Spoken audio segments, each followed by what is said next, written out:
What's going on YouTube? Rob A again, and today we're going to be taking a look at FansToys QuakeWave. This is obviously FansToys, which is a third party, and this is their rendition of Shockwave. Actually, kind of a masterpiece Shockwave. He's scaled with the newest Masterpiece figures, and everything I've heard says he's really, really cool. So we're going to take a look and see if that's true. So first thing you'll notice is it's very nice packaging. It's actually reminiscent of a Masterpiece figure a little bit. It's got the kind of silver writing on the side there. On the back it shows you a picture of the figure. There's various play elements. Highly articulated LED lighting, and have die-cast part. Here you can see his gun mode and robot mode, all very cool, very nice. FansToys FT03 QuakeWave. So to get this guy out of the package, you just open up this little window box here, and you can see there's a very nice line drawing of QuakeWave on the side here, and right up here you just open this little window, and there you have QuakeWave in his little plastic prison. And we're just going to take this guy out really quickly here. He comes packaged in this little plastic tray that is not the sturdiest thing ever invented. Mine is broken in several spots already, as you can see, but it does not help that QuakeWave is a very, very heavy figure. So we'll just put that right aside here, and we'll show you real quick. Inside the box, you do get an instruction manual, which shows you, transformation, all that, and how to change the batteries, which is just the most fun ever. Same images on the back here. I'll just put that right in, and with the later editions, like this is the third edition of the QuakeWave toy, you also get, mine was packaged with these bits, which are the non-transparent, the opaque gun and hand parts. You'll see that the transparent hand is in here. I've already switched it out on this guy, so you just have to use your imagination, but it does come with opaque parts to swap out the transparent ones if you'd rather not have the transparent hands. So yeah, there is that. And also, in the box, you get these parts, which are new arm parts, and these allow you to switch the arm around. Because on QuakeWave here, I'll just pull him right out for a moment. You can see his tube goes around to the top of his gun, where normally it would go on the back here on the bottom. And I have not changed those out yet, because originally when I saw pictures and things like that, I was like, oh, I'm gonna want to switch that around. I'm glad these parts are coming out. But having him in hand, it really doesn't bother me at all, to the point that I may not even use these, because in order to use these, you have to sacrifice the light gimmick in his gun hand, and I don't know if the trade-off is really worth the effort, honestly. So you do get those optionally if you so desire. Obviously, you get QuakeWave here. You get his little backpack box. And last but not least, you get a little card here. As you can see, it's very, very nice, very thick plastic quality. It's got a nice picture of QuakeWave here. And on the back, it has all of his stats. I don't know what's what, but you do get that. It's very, very cool. Alright guys, so here is QuakeWave freed from his plastic prison, and there's just a couple of things you just got to do when you get him out of the package. The first being, you got to stick his backpack on right here, and it's very simple. It just plugs right on, and then little little viewfinder just flips up against the bottom, and this piece just goes down on the top. And you just have to flip out the back of his feet as well, and that can be kind of crazy. They're very, very tight in there, so you may need something to pry them out with. But his feet, his little heel spurs, his toes, as well as these big plates right here are all die cast. Then they make QuakeWave here very, very heavy. He's a hefty boy, but he is beautiful. So I'll quickly go over articulation, and one thing I do want to point out is I'm not entirely sure how this is coming across color-wise, because on my screen for the camera, it's showing up as very blue purple. However, in hand, this guy is a purple. He is like straight up Decepticon purple. So just giving the heads up that it may be being discolored just due to my camera, but this guy is definitely a good Shockwave purple. So articulation, in his man, this guy's big. So first up, his head is on a ball joint. Very nice, very stiff and solid. You get some good range of motion out of this guy. You can turn his head all the way around if you so desire. Shoulders go up, and of course have rotation here. Slightly limited by the cord, but really not that much. Like, you just can't spin it all the way around one full rotation, but you can get full range of motion just from moving it back and this way and that. So, and you don't have to worry about bending this cable because there's not actually any electronics in there. It's just for decoration. So he's got a bicep swivel. He's got double jointed elbows. I believe double jointed elbows. Maybe I am incorrect. No, I'm not incorrect. He has double jointed elbows, which is very stiff. He has a waist swivel. He's got some very nice, very heavy ratcheting hips. You can move the side skirt out so he can get motion outward. He's got a thigh swivel. He's got a knee swivel. He's got very heavy ratcheting knees as well. And then in his feet, he has some toe articulation up and down. He can bend his toe in or out like so. His foot itself can go out just like that, and it can also bend inward a little bit to get that A stance you want. So very, very nice articulation on this guy. Very, very cool.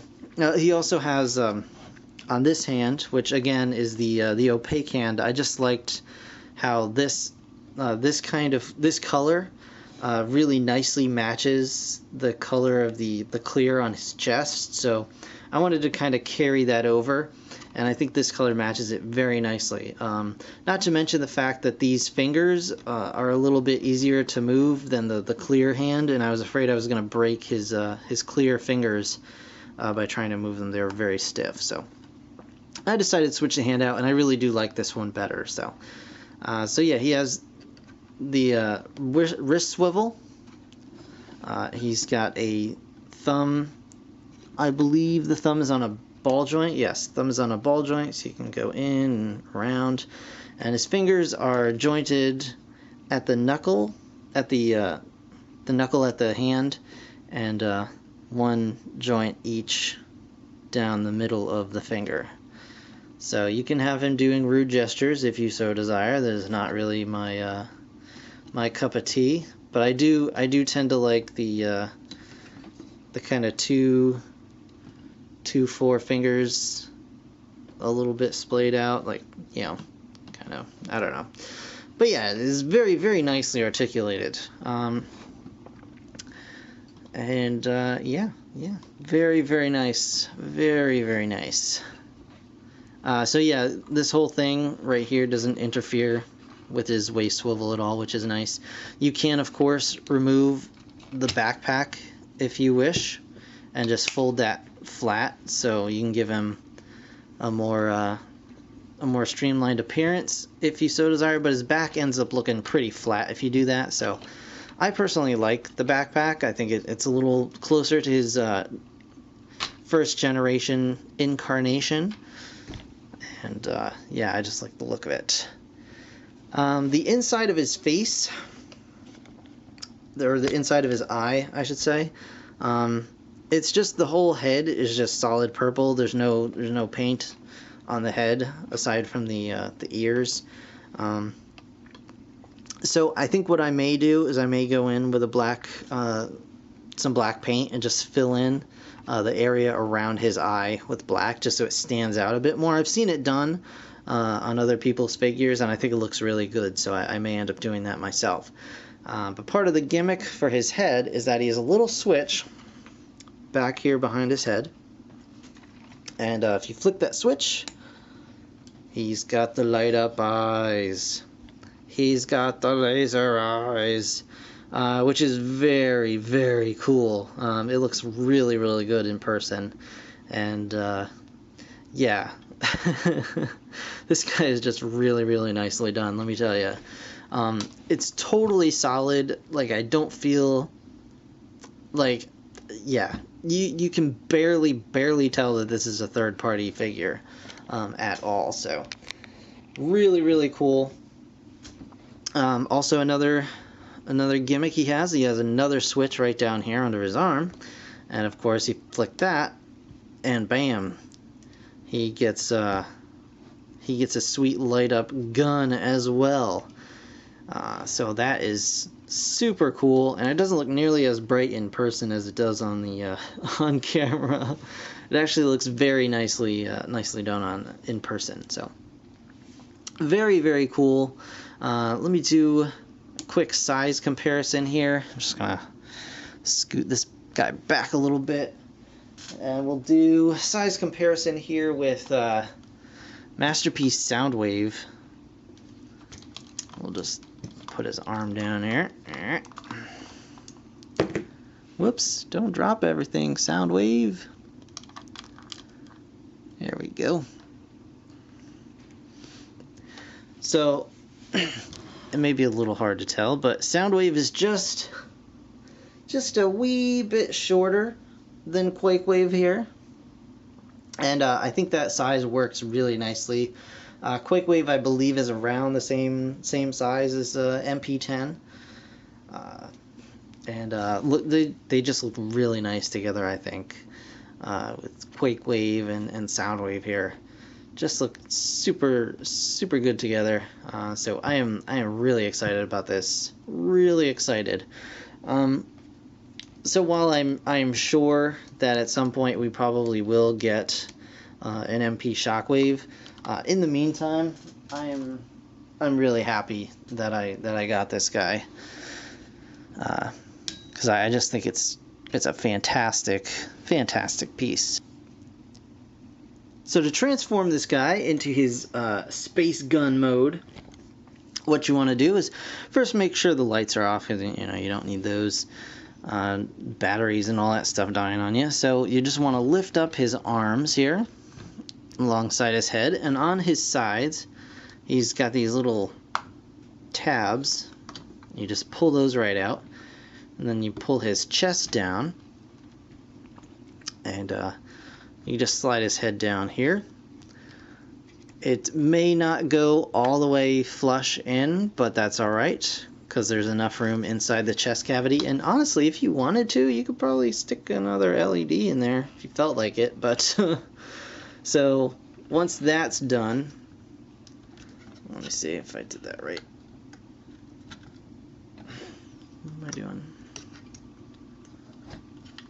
Did I not do this right? Okay, there we go.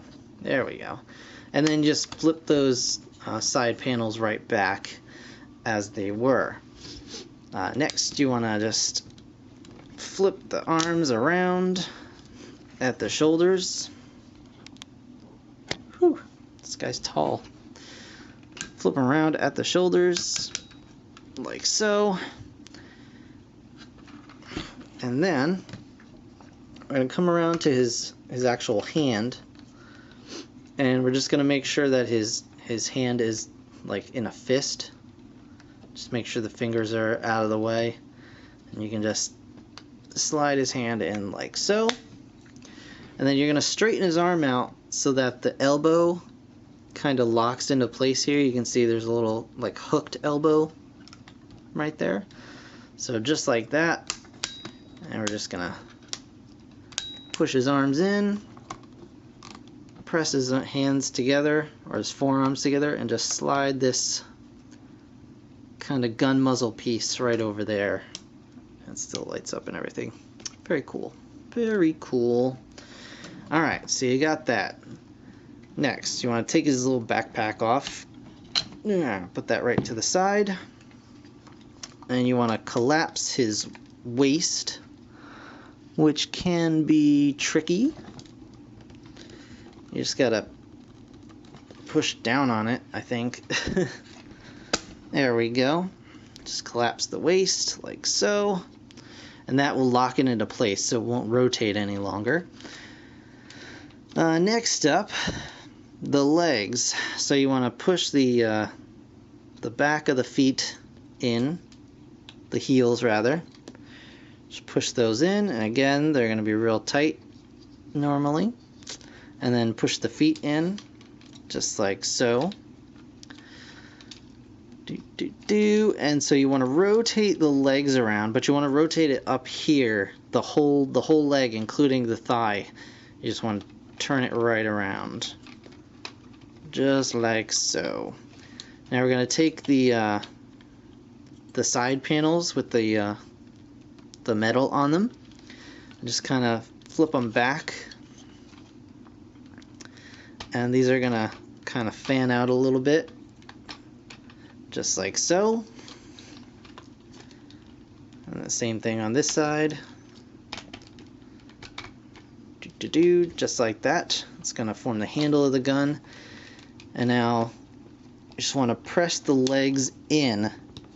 The legs are going to collapse. So sometimes it's going to be more difficult than others. So you may want to just kind of, actually you want to flip these bits out too. He's got these little like almost trigger looking bits, which are not actually a trigger, which is kind of weird, but we'll get to that in a bit. But those are just gonna kind of hang out because you'll need those in a minute. Just push his legs together like so, and then I find it easy just to kind of just kind of wiggle everything until it collapses in. There we go. Whew. Alright. And that's all the other. Then you take these little bits that were on the front of his legs and just flip them down. And they're going to cover up the, you know, his feet sort of things. Just kind of make that squared off like so. This piece, the viewfinder, you can kind of put wherever you like. It's meant to go back here towards the back of the gun. That's what the instructions say officially. And then you just push this down, flip it right there, and plug it into place. Now, put that right aside. Actually, you just want to take this the two trigger-like pieces, and you can leave them out for a trigger if you really want to, but they're supposed to go up into these two slots here, and just kind of lock that handle into place. So we're just going to put this down for just a second and come check this thing out. So this is his backpack, and what you want to do with this guy is you want to just split it in half like so, and flip the transparent pink part down. And then we're just going to come over to the front of the weapon, And there's a slot right here that'll go onto this tab on the top of the gun. I just want to plug that in. And this is going to be difficult to do on camera. Again, you just want to come around here, fold this bit around, and just kind of lock everything into place. Then clip that shut and make sure it's just on there properly. And then I can raise this up again. Right. Okay.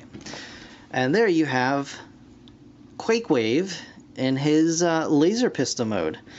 And it's very, very nice looking. And it's very, very, very heavy in your hand, and it feels nice. It feels solid. And it just feels good and chunky and cold with the metal and good stuff. And to top it all off, it still has the switch right here, and you just flick that, and then bam, you got yourself a light up laser cannon hand thing, gun, space pistol. So yeah, very, very nice, beautifully made, super solid. Like, this thing is crazy solid. Just a very nice, very nicely done with the die cast. I think it's just the right amount. I know there's a lot of people that are like, oh, it has to be die cast or it's not G1. Well, to be honest, I don't really care. I think die cast kind of adds more complications usually than it needs to. I don't really need my figures to be super heavy, but this works. This works beautifully well. They did a great job, and I am super, super happy and privileged to own this. So I got this guy at Captured Prey, which I believe is one of the very few places that actually carry him. I don't know if he's still available or not. I don't know if they're going to be making more, but I'll put a link in the description to Captured Prey. And at the very least, you should just check them out, even if you don't get this guy, because they're just a fantastic, like, fan-run site for Transformers, third-party and official. They have great products, they have really good prices, and super, super customer service, so I really can't recommend them highly enough. And I really cannot recommend this guy highly enough. QuakeWave is really just an amazing, amazing toy. And a beautiful homage to his Generation 1 counterpart. I think the updating they did was just incredible. Really, really nicely done. So, fantastic. I'm excited about it. So, that's going to be it for this review, guys. Thank you so very much, as always, for watching. Be sure to comment, like, and subscribe, of course. I've got a lot more stuff coming along. Hopefully my Hexatron will be here soon. I think Last Chance should be showing up before too long. And hopefully those Feral Rex members will start shipping out within the next month or two. And hopefully I'll have a lot more official Transformer stuff for you as well. So stay tuned for that. Definitely subscribe. And again, guys, thank you so very much for watching. I really, really do appreciate it. So that's going to be it. Thanks again. I'll see you next time. Bye for now.